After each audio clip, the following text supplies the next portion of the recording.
Hello বন্ধুরা, তোমরা সকলে কেমন আছো? আশা করি তোমরা সকলে খুব খুব ভালো আছো। আমিও খুব ভালো আছি।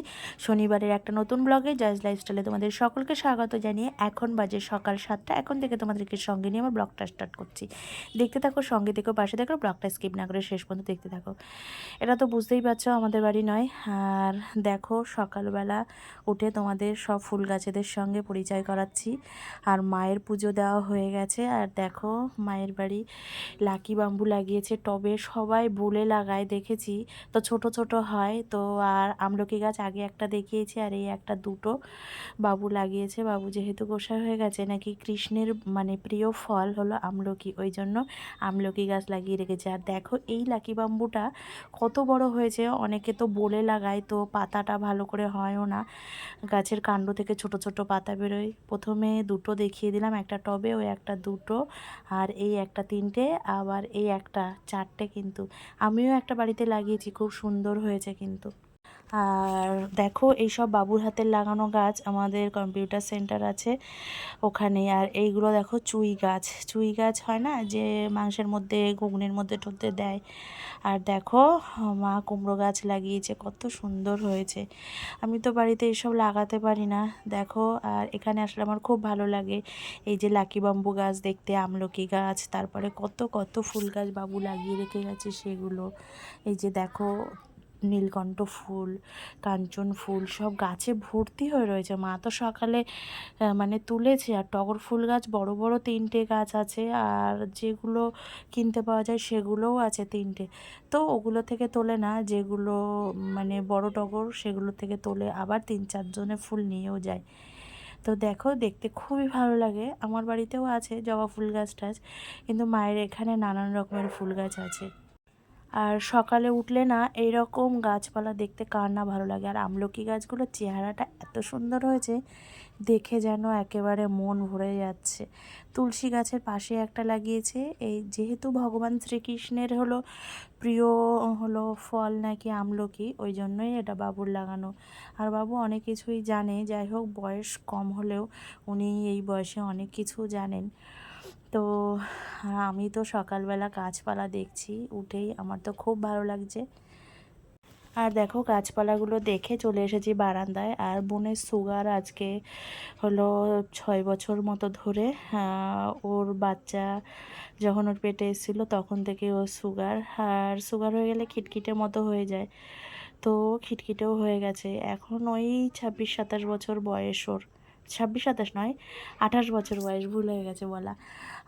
তো দেখো, ও রক্ত দিয়ে নিচ্ছে। ও হলো বাড়িতেও টেস্ট করে, ওই যে আঙুলের মাথার থেকে রক্ত নিয়ে। আর দেখো, ওর মেয়েকে ও ভয় দেখাচ্ছে, ওর মেয়ে খুব দুষ্টু তো ওই কারণে। তো ওইদিকে ওর রক্ত দেওয়া হয়ে গেছে। তারপরে হলো মা একটু চা করে এনেছে, চা খেয়ে নিলাম। আর এদিকে বড়মশাইকে আসতে বলেছি, কারণ সোমবারে সোনা বাবার এক্সাম আছে। বলেছি হলো 10টা-10টার দিকে এসে আমাকে আর ছেলেকে নিয়ে যেতে, কারণ রাস্তায় গেলে অটো পাবো কি না ঠিক নেই। আর আমার বাবার বাড়ির থেকে আমার শ্বশুরবাড়ির ডিস্ট্যান্স হলো ওই মিনিট 10-এর বাইকে, আর কি 10 মিনিট মতো লাগবে।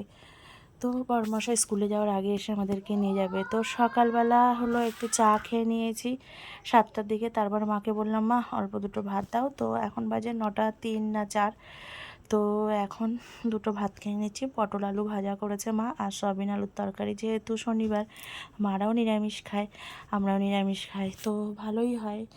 নিরামিষ খেলে কোনো জায়গায় গিয়ে অ্যাডজাস্টমেন্ট করতে অসুবিধা হয় না। আর এদিকে তাড়াহুড়ো করছি, কারণ বাড়িতে যেতে হবে। মেয়ে মানুষের তো কাজের আর শেষ নেই। আর ছেলেকেও বললাম তাড়াতাড়ি খেয়ে নাও। তো খেয়ে নিয়ে যথারীতি রেডি হয়ে নিলাম। বড়মশাই যথারীতি এসেও গেছে। তো ছেলে এদিকে গাড়িতে উঠছে। দেখো, একদিন এসে আবার পরের দিন যাও মামার বাড়ি, এটা মজা হয়।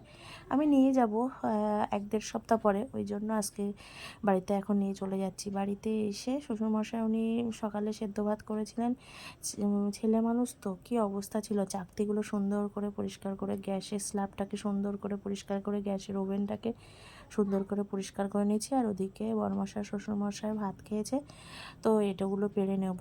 আর কোথাও গেলে না, একদিন হোক, 2 ঘন্টার জন্য হোক, 3 ঘন্টার জন্য হোক, কারোর বাড়ি গেলে প্রচুর জামা কাপড় হয়, যে বাচ্চা মানুষ নিয়ে গেলেও ওই কারণে যে জামা কাপড়গুলো ও পরে গেছিলো, আমি পরে গেছিলাম, আরও ও বাচ্চা মানুষ ওখানে খেলাধুলো করে, সেই সব জামা কাপড়গুলো সার্ফের জলে ভিজিয়ে রেখে তারপর এঁটোটা পেরে থালাগুলো ধুয়ে নেব। আর এদিকে টাইমের জলও এসে গেছে, টাইমের জল এসে গেছে বলে আমার অসুবিধা হবে না। আর ওদিকে জলটা ভরতে দিয়েছি, তাহলে আমার স্নানটা তাড়াতাড়ি হয়েও যাবে। স্নানের আগে জামা কাপড়গুলো কেচে নেব। হাতে কাচলে না আমার তাড়াতাড়ি হয়ে যায়, কিন্তু বৃষ্টির সময় তো মেশিনে একটু শুকিয়ে নিই আমি। আর মেশিনে কাচতে গেলে আমার যেহেতু অটোমেটিক মেশিন নয়, একটু দেরি হয়ে যায়। ম্যানুয়াল মেশিন, যে দাও আবার মানে ড্রেন করে শুকাও, আবার জল ছাড়ো, জামা কাপড় ধোও, ওই জন্য আমি হাতে কাচার বেশিরভাগ চেষ্টা করি আর মেশিনে শুকিয়ে নিই। যখন বিছানার চাদর বা কাঁথা যেগুলো হয় সেগুলো আমি মেশিনে দিই, কারণ হলো ওগুলো কাচতে একটু কষ্ট হয় ওই কারণে। এদিকে তো সোনা বাবাকে এসে আমি স্নান করিয়ে দিয়েছি, ও একটু টিভি দেখছে। তারপরে হলো মা আঁকা প্র্যাকটিস করব, আর সোমবারে দুটো পরীক্ষা, আঁকা আর হলো অঙ্ক পরীক্ষা। আর আমিও স্নান করে যথারীতি জামা কাপড়গুলো শুকিয়ে মেলে দিলাম, যেহেতু বাইরে ওয়েদারটা খারাপ, বর্ষার সময় কখন বৃষ্টি আসবে আমার আবার ছুটতে হবে। ওই কারণে একেবারে ঘরে দিলাম, আর ফ্যান চলছে, শুকিয়েও যাবে। আর যদি একটু বাতাসে আর্দ্রতা থাকে না, ঘরে দিলেও জামা কাপড় শুকিয়ে যায়। আর বৃষ্টি হলেও কী হবে, বাতাসে তো আর্দ্রতা আছে, জামা কাপড় শুকিয়ে যাবে। তো আমার যেহেতু বক্স খাট, এই ঘরে খাটের স্ট্যান্ড নেই, একটা হলো এই গার্ডার টানানো আছে, যখন মানে প্রচুর জামা কাপড় হয় তখন ওই গার্ডারে দিই। আর টিভির ঘরে যেহেতু খাটের স্ট্যান্ড আছে, ওই ঘরে জামা কাপড়গুলো দিয়ে নিই। আর ছেলে তো ওইদিকে একটু টিভি দেখে নিয়েছে, তারপরে ড্রয়িং করতে বসে গেছে।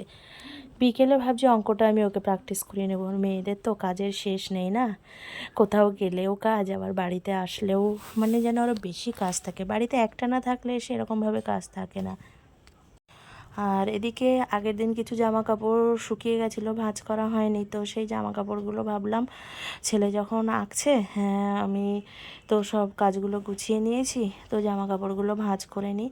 তো এদিকে জামা কাপড়গুলো ভাঁজ করে নিচ্ছি যথারীতি। আবার আজকে তো কিছু মানে জামা কাপড় ধুয়ে দিয়েছি, ওগুলো শুকিয়ে গেলে সন্ধ্যাবেলায় একেবারে এই জামা কাপড়গুলোর সঙ্গে আলমারিতে গুছিয়ে রেখে দেবো। কারণ এখন আবার আলমারি খুলবো, আবার সন্ধ্যাবেলায় আলমারি খুলবো। একভাবে আমার মনে হয় কোনো যন্ত্রপাতির জিনিস মানে ইউজ করলে আমার তো মনে হয় নষ্ট হয়ে যাওয়ার সম্ভাবনা। যখন আমার বারবার খোলার দরকার হবে তখন আমি একবারেই খুলে নেব। এখন তো আর আমার প্রয়োজন হচ্ছে না, তখন তো একবারে কাজটা মিটিয়ে নিলে হবে।